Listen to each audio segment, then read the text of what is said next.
Hai, selamat pagi. Saya Fitri Wahyuni, mahasiswi Universitas Terbuka BI PGSD kelas 3D.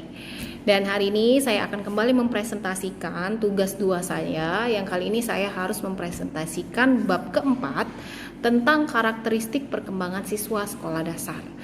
Dan langsung saja ya ke presentasi saya melalui PPT. Oke, check it out. Assalamualaikum warahmatullahi wabarakatuh. Oke, ketemu lagi dengan saya Fitri Wahyuni dan kita sampai di sesi presentasi tugas 2 saya melalui PPT dengan judul karakteristik perkembangan siswa sekolah dasar untuk bab 4 dari pelajaran perspektif pendidikan SD dengan dosen pengampuh Bapak Apit Faturrahman SPD MSI PhD yang telah memberikan saya kesempatan untuk menjelaskan tentang apa itu karakteristik perkembangan siswa sekolah dasar. Dan materi ini dibuat oleh saya Fitri Wahyuni kelas 3D BI PGSD. Oke, bismillahirrahmanirrahim, langsung kita lanjut ke penjelasan. Chapter 4 karakteristik perkembangan siswa sekolah dasar. Di sini dibahas tentang 2 kegiatan belajar. Pertama, karakteristik perkembangan fisik, motorik, emosi, dan sosial anak. Dan untuk pembelajaran kegiatan belajar yang kedua, ada karakteristik perkembangan intelektual, bahasa, moral, dan spiritual anak. Oke, kita lanjut lagi ke kegiatan belajar 1, yang itu mengenai karakteristik perkembangan fisik, motorik, emosi, dan sosial anak. Karakteristik perkembangan fisik. Untuk perkembangan fisik anak, kita menemui beberapa faktor yang sangat berpengaruh besar terhadap perkembangan anak, yaitu meliputi faktor pengaruh keluarga atau keturunan, gizi, tingkat sosial ekonomi, faktor emosional, jenis kelamin, kesehatan, suku, bangsa, atau ras. Dan untuk karakteristik perkembangan motorik, motorik itu sendiri apa? Motorik merupakan gerakan-gerakan tubuh yang terkoordinasi karena adanya kerjasama antara otot, otak, dan syaraf. Ketiga unsur tersebut melaksanakan perannya masing-masing secara interaksi positif. Interaksi positif itu apa? Maksudnya di sini antara unsur yang satu saling berkaitan, saling menunjang, saling melengkapi sehingga akan tercapai kondisi motoris yang lebih sempurna. Jadi sinkron antara otak, otot, dan syaraf. Lalu semakin bertambah usia anak tersebut, maka semakin sempurnalah gerakan motoriknya, hingga benar-benar anak tersebut dapat menyamai gerakan-gerakan orang dewasa. Seperti gimana mereka meniru gerakan cara memegang orang dewasa, cara berjalan, dan cara menendang.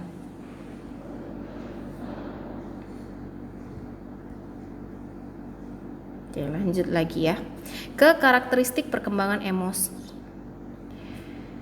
Untuk anak usia sekolah dasar merupakan masa peralihan antara masa anak dan menjelang remajanya, sehingga emosi anak kadang-kadang memang sering cenderung malah kurang stabil.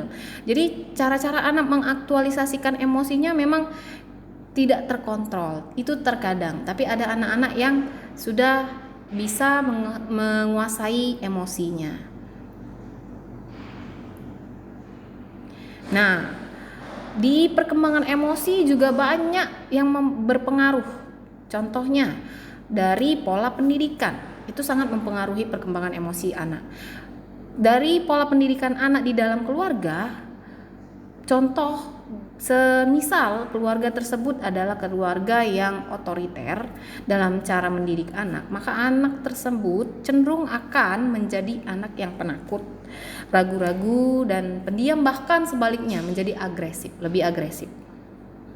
Dan jika keluarga tersebut mendidik anaknya dengan cara demokratis dalam mendidik, maka cenderung juga anak-anak akan menjadi anak yang lebih terbuka, memiliki emosi yang menyenangkan, santai, dan mudah bergaul. Itu cenderung ya. Lanjut lagi. Dan karakteristik perkembangan sosial. Nah, ini juga sangat penting untuk tumbuh kembang anak-anak ya, karena perkembangan sosial berarti suatu gambaran tentang perilaku anak dalam kehidupan sosialnya. Pada usia sekolah dasar, perkembangan sosial anak dapat disebut usia berkelompok. Jadi pada usia ini ditandai dengan adanya minat anak terhadap aktivitas bersama teman-teman dan saling memotivasi satu sama lain. Nah, hubungan sosial anak sekolah dasar terbagi atas 3 tahapan, yaitu tahap pemenuhan kebutuhan dan tahap balas jasa dan tahap teman akrab. Lanjut lagi.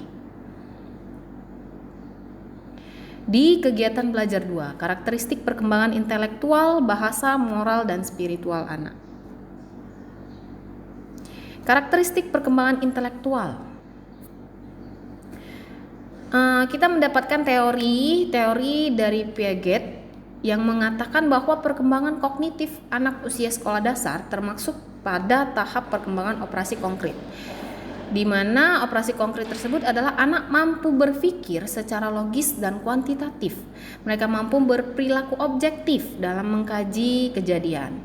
Dan tahap-tahap ini, kemampuan intelektual anak itu meliputi desentralisasi dan konservasi, mengkelompokkan dan konservasi atau seriasi, menserikan, dan pemikiran rasionalnya sudah mulai berkembang, dan inklusi kelas yang tadi mereka ingin berkelompok, secara berkelompok.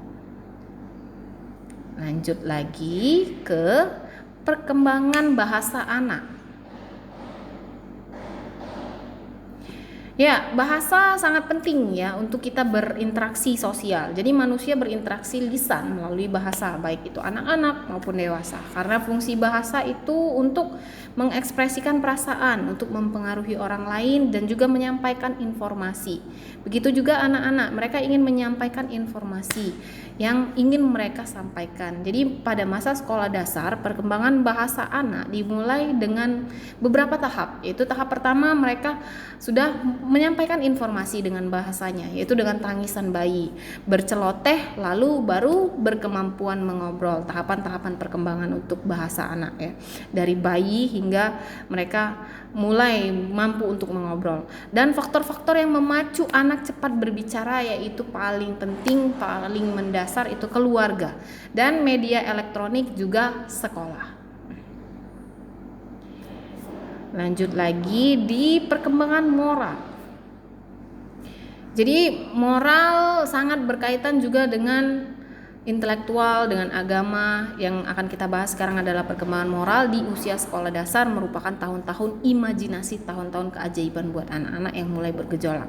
Mereka mempunyai keinginan yang besar untuk menjelajah, dan perkembangan moral pada masa anak-anak masih berada pada tingkat yang rendah. Jadi kita harus sangat membantu mereka untuk mengetahui hal-hal yang boleh dan hal-hal yang tidak.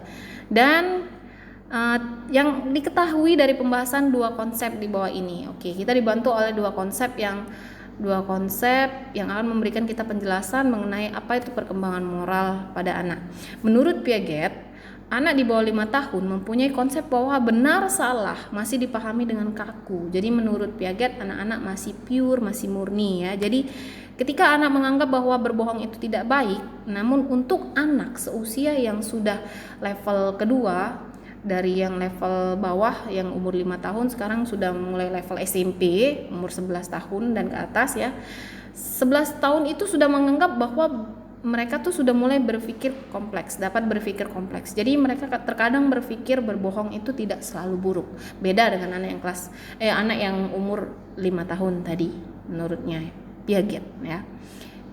Dan menurut Kohlberg, ini dia mengatakan bahwa menanamkan moralitas pada anak tingkat pertama atau SD mereka akan mengikuti semua aturan yang bertujuan agar menyenangkan hati orang sekitar dan diterima lingkungannya. Jadi menurut Kohlberg, penanaman moral untuk anak-anak tingkat pertama atau SD itu mereka mengikuti semua aturan kita karena hanya ingin menyenangkan dan supaya diterima oleh lingkungannya.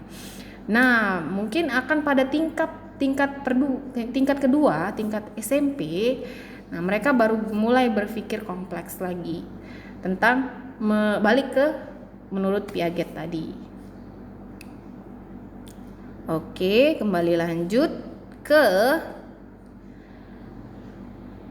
faktor-faktor juga. Faktor-faktor kita temui faktor-faktor besar yang mempengaruhi perkembangan moral anak. pasti kembali lagi ke rumah, ke keluarga, dan lingkungan sekolah, lingkungan sebaya dan aktivitas dan intelijensi juga jenis kelamin. Jadi balik lagi ke orang tua, bagaimana orang tua memberikan contoh kepada anak untuk menanamkan moral-moral baik ke anaknya. Lanjut lagi. Perkembangan agama yang saling erat berkaitan ya antara agama dan moral. Kita lihat perkembangan agama. Ya, peran agama dalam kehidupan manusia sangat penting pastinya. Sebab agama menjadi pengarah dan penentu sikap dan perilaku. Dalam ajaran agama terkandung nilai-nilai moral dan etika yang harus dipakai sebagai pedoman hidup yang universal dan abadi sifatnya. Benar sekali ya.